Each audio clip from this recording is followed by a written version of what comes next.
Welcome back to the iVue Robotics YouTube channel. We're not at the usual location, and while I was just told not to, outside the iVue Robotics Workshop, we have a Developer XE that we had previously been tested ahead of us alongside with Q ground control pulled up on a laptop.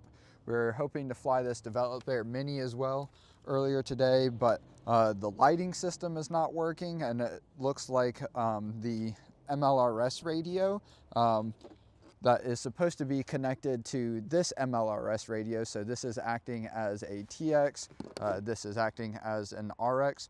This RX is not fully establishing a connection in Q ground control.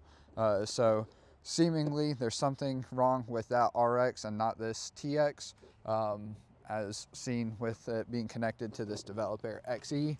But nonetheless, we're going to close out a Q ground control now that we see that we are ready to fly, at least theoretically speaking. We'll try to arm in the iVue RoboControl app, as we have not been able to in the last few flights, or at least the last couple flights we've attempted with the Developer XE.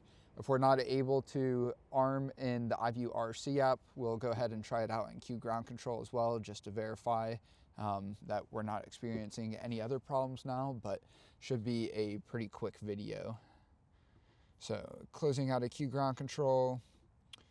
We are in the development version of the iVue RoboControl app, or really the development version of World's iVue and its version of the iVue RoboControl app. We're now reconnected in ground control software in loiter flight mode. Let's see if we can arm.